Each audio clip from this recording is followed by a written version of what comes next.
राज्यासाठी आदर्श ठरेल असं काम सांगली जिल्ह्यातल्या बांबवडा गावानं केलंय। शेतीला पाणी आणि विजेचा काटेकोर वापर ही काळाची गरज ओळखून या गावानं सामूहिक ठिबक सिंचन योजना राबवली आहे। यासाठी तब्बल 11.5 कोटी रुपयांचा खर्चही करण्यात आलाय। केवळ ठिबकमुळे आज गावात 400 एकरांवर ओलीत झालंय। नेटाफिम कंपनीनं उभारलेल्या या ऑटोमेशन यंत्रणेची यशोगाथा जाणून घेण्यासाठी आज आपण सांगली जिल्ह्यात जाऊया। कृष्णा आणि वारणा नदीकाठी लाभलेला सांगली जिल्ह्यातला भाग पाण्याच्या बाबतीत संपन्न आहे, पण जिल्ह्याच्या पूर्वेकडील आणि उत्तरेकडील भाग मात्र दुष्काळी आहे। याच भागात पळूस तालुक्यातलं बांबावडे नावाचं गाव, इथं सिंचनासाठी विहीर, बोरवेल यावर अवलंबून राहावं लागतं, म्हणजे पाण्याची इथं मोठी कमतरता होती। या भागात साखर कारखाना असल्यानं इथे ऊसाची शेती वाढणं गरजेचं होतं, पण त्यासाठी पाणी नियोजन अतिशय महत्त्वाचं होतं। ह्याच गरजेतून कृष्णा नदीतून पाणी उपसा योजना उभी करण्याचं ठरलं। या उपसा योजनेतून आलेलं पाण्याचं वितरण ठिबक सिंचनाद्वारे करण्याचा हा प्रकल्प साकारला।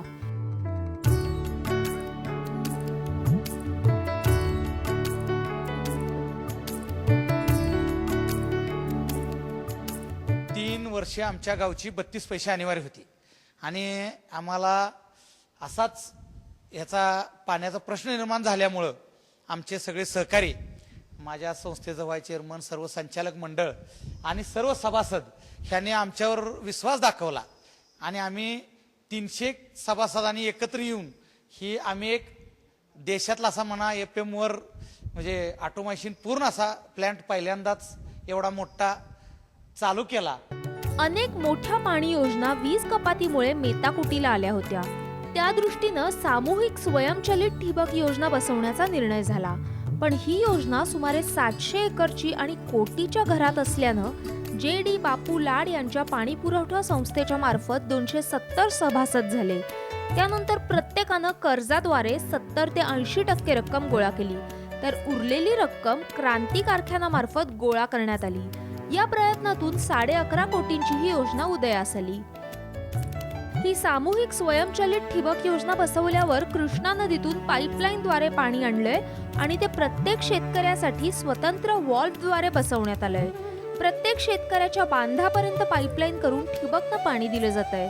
त्यामुळे बाबवडे गावात तब्बल 400 एकर क्षेत्र ओलिताखाली आलंय। इथले शेतकरी ऊस, केळी, द्राक्ष आणि भाजीपाला अशा नगदी पिकांपासून चांगला नफा कमवतायत। संस्था आम्ही पूर्णतः ठिबक सिंचनवर करण्यामागचा मुख्य हेतू समन्यायी पाणी वाटप। ह्या 1 लिटर PC ड्रिप सिस्टीममुळं दाब नियंत्रित ठिबक सिंचन योजना असल्यामुळं सर्वांना सारखं पाणी मिळतं आणि तेही मोजून पाणी मिळाल्यासारखं आहे। एका तासाला 6,500 लिटर पाणी आपण देतो आणि यामुळं पाण्याची जवळजवळ 40 ते 45% बचत, विजेची 35-40% बचत आणि जे आपण ड्रिपची खतं वापरतो त्याचं 90% युटिलायझेशन होऊन पिकात, उत्पादनात सर्व प्रकारचा फरक आम्हाला पडलेला आहे। स्कीम चालवून सर्वसाधारण 10 ते 11 महिने झाले। यात ऊसात आम्हाला जवळजवळ 27 ते 28 टन एकरी उत्पादनात वाढ मिळाली आणि भाजीपाला पिकाची आमच्याकडे लागवडच नव्हती, ते आम्ही आत्ता लागवड ह्या ठिबक सिंचन योजनेवर चालू केलेली आहे। आम्ही पूर्वी पाटपाण्यानं ऊसाची लागण करत होतो, तर आम्हाला एकरी 40 टन उत्पादन निघत होतं। आता ड्रिप केल्यापासून आम्हाला सर्वसाधारण 20-25 टनाचा फरक पडला आहे आम्हाला। ठिबक यंत्रणेमुळे पाण्यानं जास्त जाणारं पाणी वाचलंय, त्याचबरोबर मनुष्यबळाची गरजही संपलीय। रात्री अपरात्री पाणी देणं आता सोपं झालंय। त्याचबरोबर आता तर ऑटोमायझेशनमुळे अनेक कामं सोपी झाली आहेत। ऑटोमेशनमध्ये आपण 12 ते 15 एकर क्षेत्रासाठी एक ऑटोमेशनचा इलेक्ट्रिक सोलनॉइड वॉल बसवलेला आहे आणि असे 25 ते 30 वॉल एका शिफ्टमध्ये चालतात आणि त्या 3 ते 4 ऑटोमेशनचे वॉल एकत्र करून आपण त्याला एक रिमोट टर्मिनल युनिट बसवलेलं आहे। म्हणजे या योजनेचं वैशिष्ट्य असं आहे की या ठिकाणी आपण बिनतारी ऑटोमेशन यंत्रणा बसवलेली आहे, रेडिओनेट ऑटोमेशन म्हणून, की ज्यामध्ये वायर कुठेही टाकलेली नाही। 700 एकरमध्ये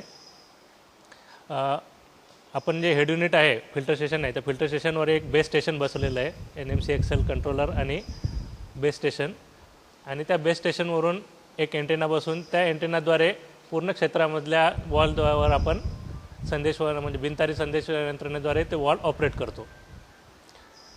आणि सगळ्यात वैशिष्ट्य म्हणजे भारतातली ही ॲटोमेशन म्हणजे बिनतारी संदेश यंत्रणेद्वारेची पहिली सिस्टीम आहे. सामूहिक स्वयंचलित ठिबक योजना नेटाफेम कंपनीनं बसवली आहे.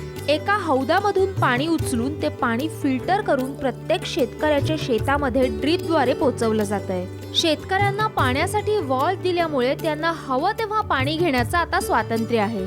अशा योजना येत्या काळात नक्कीच मार्गदर्शक ठरतील. विजय पाटीलसह ब्युरो रिपोर्ट, साम टीव्ही, सांगली.